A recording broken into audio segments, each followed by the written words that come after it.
Salam sejahtera saya sampaikan kepada anak didik kami. Doa dan harapan kami semuanya Anda dalam keadaan sehat-sehat.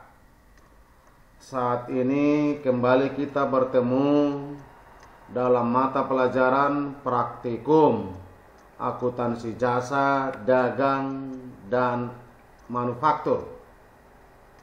Dengan materi pembelajaran kita saat ini adalah mengenai neraca lajur pada perusahaan dagang. Sebelum kita memasuki materi ini, saya ingatkan kembali Anda sebagaimana yang sudah kita pelajari sehubungan dengan persediaan. Ada dua pendekatan yang kita pakai, yaitu pendekatan ikhtisar laba rugi dan pendekatan harga pokok penjualan. Materi pembelajaran kita sebelumnya adalah menyusun neraca lajur, di mana jurnal penyesuaian terhadap persediaan barang dagangan kita pakai pendekatan ikhtisar laba rugi. Itu sudah kita selesaikan sampai menyusun neraca lajur dan laporan keuangan.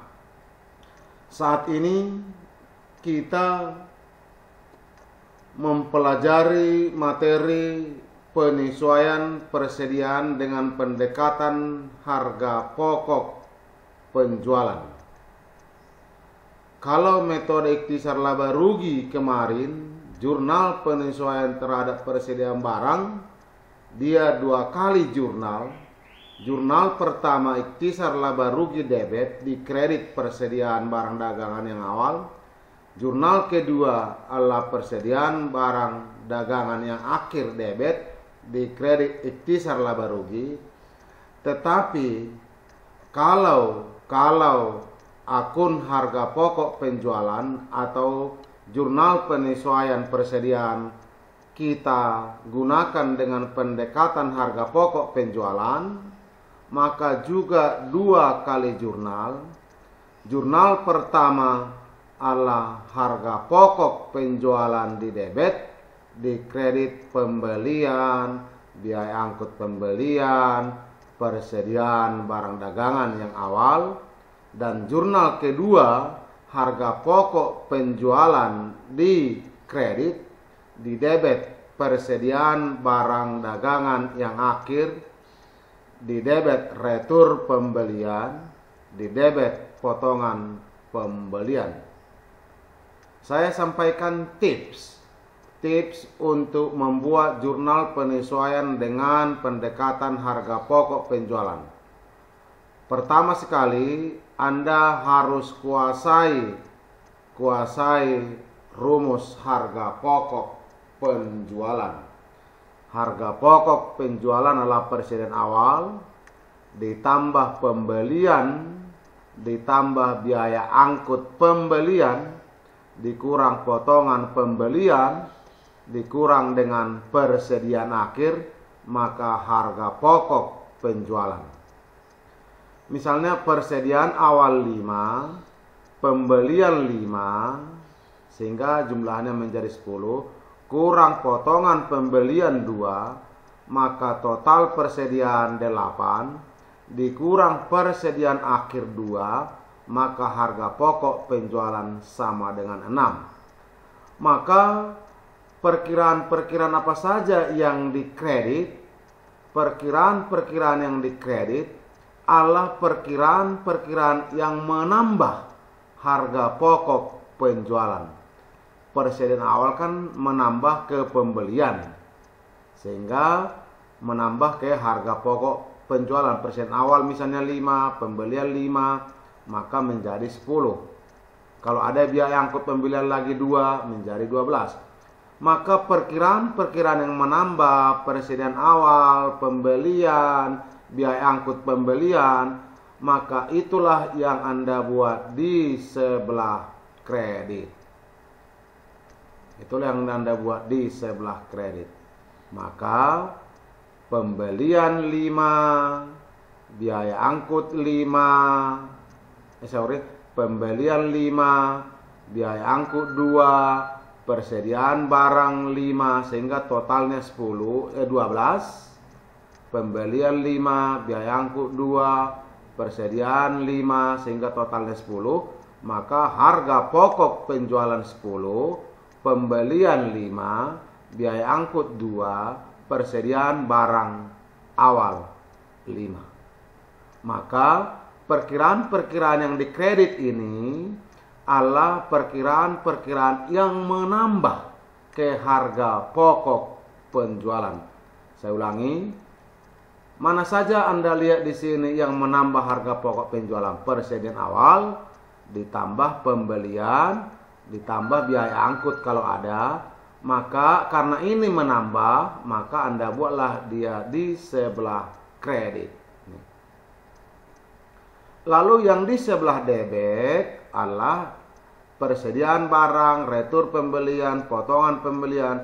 Maka yang di sebelah kredit, Anda harus paham perkiraan-perkiraan mana sajakah yang mengalami pengurangan terhadap elemen harga pokok penjualan.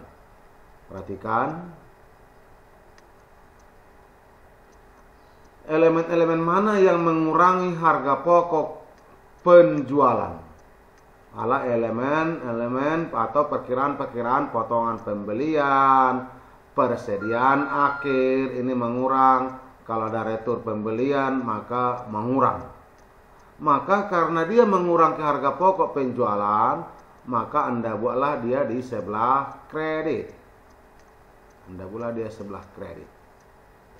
Maka persediaan 5, retur pembelian 2, potongan pembelian 1, sehingga harga pokok penjualan 5, retur pembelian 2, 7, potongan pembelian 1, sehingga totalnya 8. Maka persediaan barang dagangan akhir debit di kredit retur pembelian, potongan pembelian di kredit harga pokok penjualan. Pembelian, biaya angkut pembelian, persediaan barang dagangan awal, persediaan barang dagangan akhir, retur pembelian, potongan pembelian adalah perkiraan-perkiraan yang mempengaruhi ke harga pokok penjualan. Langsung saja, makanya jangan dihafal. Harga pokok penjualan, pembelian, biaya angkut pembelian, persediaan barang. Itu kalau ada persediaan barang. Apakah harus Anda buat di kredit? Tidak. Kalau tidak ada biaya angkut pembelian, ya tidak perlu Anda buat. Misalnya yang ada hanya pembelian, maka katakanlah pembelian 5, maka harga pokok penjualan 5, pembelian 5. Tetapi kalau ada biaya angkut pembelian, maka Anda buat. Tergantung kepada transaksi-transaksi yang terjadi di perusahaan. Langsung kita masuk ke contoh soal. Jikalau yang kita pakai neraca lajur dengan penyesuaian persediaan harga pokok penjualan. Ini neraca saldo. Dari neraca saldo ini Anda harus tahu perkiraan-perkiraan mana yang mempengaruhi harga pokok penjualan. Perkiraan-perkiraan mana yang mempengaruhi harga pokok penjualan? Kas mempengaruhi harga pokok penjualan kas? Tidak, maka diabaikan. Pembelian mempengaruhi harga pokok penjualan kas? Iya, maka Anda harus tahu kuncinya, rumus harga pokok penjualan. Ini neraca saldonya, inilah penyesuaian yang disampaikan di sini. Yang perlu Anda buat penyesuaiannya ada 7. Perlengkapan yang terpakai, peralatan masing-masing, peralatan disusutkan masing-masing 2,5%, beban iklan dan seterusnya. Maka saya tidak membahas kembali menjelaskan penyesuaian nomor 1 sampai 6. Bisa Anda lihat terus jurnal penyesuaian yang dipakai di nomor 1 adalah beban perlengkapan toko, beban perlengkapan kantor, perlengkapan toko, perlengkapan kantor. Demikian juga peralatan penyusutan. Maka beban penyusutan peralatan toko, beban penyusutan peralatan kantor di kredit akumulasi. Demikian juga C, beban iklan. Maka beban iklan debit di kredit iklan dibayar di muka. Lalu D, beban sewa. Maka jurnal penyesuaiannya adalah beban sewa dibayar di muka. Lalu yang E masih harus dibayar, berarti beban gaji toko debit, beban gaji kantor debit, dikredit utang gaji. F biaya listrik bulan Desember, berarti biaya listrik debit, dikredit beban terutang. Saya anggap Anda sudah memahami jurnal penyesuaian A, B, C, D, E, F. Maka saya fokus karena yang kita pelajari saat ini adalah pendekatan penyesuaian persediaan dengan harga pokok penjualan, maka penyesuaiannya kita buatlah dengan harga pokok penjualan. Sebagaimana yang saya jelaskan tadi, persediaan barang dagangan 2 juta ini adalah persediaan akhir. Diminta buatlah jurnal penyesuaian dengan harga pokok penjualan. Maka jurnal penyesuaian nomor itu adalah harga pokok penjualan debit, dikredit tadi adalah yang menambah harga pokok penjualan. Maka Anda lihat neraca saldo, elemen-elemen manakah atau perkiraan-perkiraan manakah yang menambah harga pokok penjualan, yaitu persediaan awal ditambah pembelian. Adakah persediaan awal di sini? Adakah perkiraan persediaan di sini?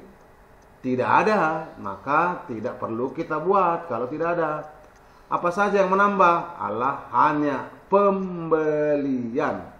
Maka karena hanya saja pembelian, maka neraca jurnal penyesuaian kita buat harga pokok penjualan pembelian. Berapa angkanya tadi?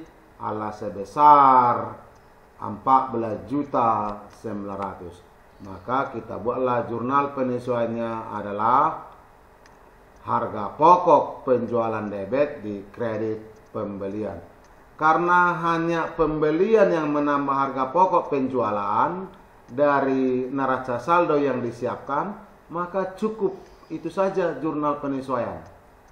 Jurnal penyesuaian kedua adalah harga pokok penjualan di kredit. Sebelum Anda buat angkanya, maka Anda lihat dulu di kredit harga pokok penjualan. Maka sebagaimana yang saya jelaskan tadi, yang Anda buat di kredit adalah perkiraan-perkiraan yang mengurangi harga pokok penjualan. Maka kembali perhatikan neraca saldo. Mana sajakah perkiraan-perkiraan yang mengurangi harga pokok penjualan? Pertama, potongan pembelian, retur pembelian, potongan pembelian, apalagi retur pembelian, ini kan kredit, potongan pembelian kredit, maka buat nanti menjadi debit. Apalagi saya kira tidak ada lagi, ditambah dengan persediaan akhir 2 juta. Maka jurnal penyesuaiannya adalah hanya 3 saja: retur pembelian, potongan pembelian, dan persediaan akhir. Maka itu kita buat retur pembelian 250.000, potongan pembelian 750.000, persediaan akhir 2 juta. Maka jumlahkan 250 tambah 75.000 tambah 2 juta. Maka harga pokok penjualan 2.325.000. Itulah jurnal penyesuaian dengan pendekatan harga pokok penjualan. Setelah jurnal penyesuaian ini kita susun, maka kita masukkanlah ke neraca lajur. Saya tidak jelaskan lagi bagaimana kita menyusun neraca lajur ini karena sudah kita jelaskan. Bedanya dengan metode pendekatan ikhtisar rugi laba, di sini tidak ada lagi ikhtisar laba rugi, yang ada adalah harga pokok penjualan. Harga pokok penjualan debit 14.900.000, di kredit 2325, lalu debit kredit lebih besar, debit saldonya 12.575.000, maka masukkanlah itu ke rugi laba 12.575.000. Beda dengan pendekatan ikhtisar laba rugi. Kalau pendekatan ikhtisar laba rugi dari penyesuaian Anda angkat dua-dua tanpa dijumlah, tanpa dikurang sampai ke rugi laba.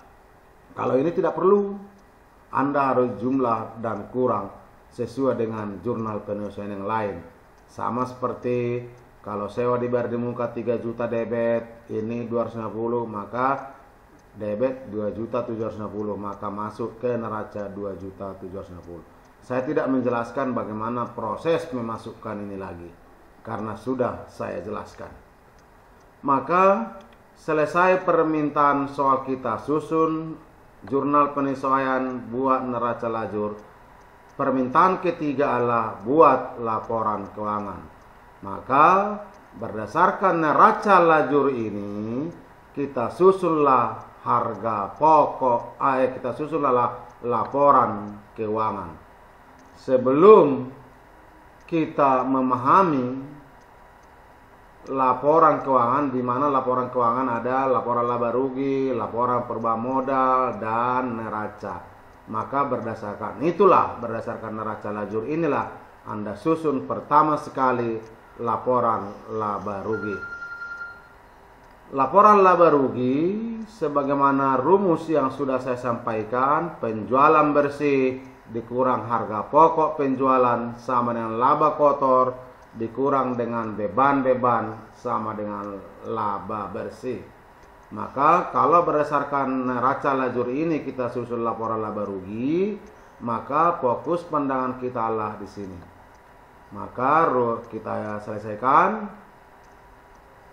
Penjualan 17.600.000, retur penjualan, potongan penjualan, maka penjualan bersih 17.237. Harga pokok penjualan ini seharusnya tidak perlu Anda buat di sini. Kalau metode ikhtisar rugi laba ini harus Anda buat. Kenapa saya tampilkan ini? Supaya Anda bisa memahami, membandingkan antara metode ikhtisar laba rugi dengan metode harga pokok penjualan. Harga pokok penjualan dalam ikhtisar laba rugi dicari dengan pembelian, retur pembelian sama dengan persediaan tersedia dijual dikurang persediaan akhir sama dengan harga pokok penjualan 12.575. Kalau metode ikhtisar rugi laba ini harus kita uraikan di laporan laba rugi. Tetapi kalau pendekatan harga pokok penjualan ini tidak perlu Anda buat. Harga pokok 12.575 itu sudah boleh Anda pindahkan dari neraca lajur, karena di neraca lajur sudah disampaikan harga pokok 12.575. 12.575 Anda angkatlah ke laporan laba rugi 12.575. Andai kata tidak dihitung pun, Anda sudah bisa melihat dari neraca lajur sendiri. Tapi kalau metode ikhtisar rugi laba, maka ini tidak ketahuan di neraca lajur, makanya kita buat perhitungan seperti ini. Kalau metode harga pokok penjualan ini tidak perlu Anda tampilkan di laporan laba rugi Anda, cukup penjualan bersih 17.237 kurang dengan harga pokok penjualan 12.575. 12.575 ini sudah ada di neraca lajur, maka tidak perlu Anda hitung, sehingga laba kotor harga penjualan bersih dikurang dengan harga pokok penjualan sama dengan laba kotor.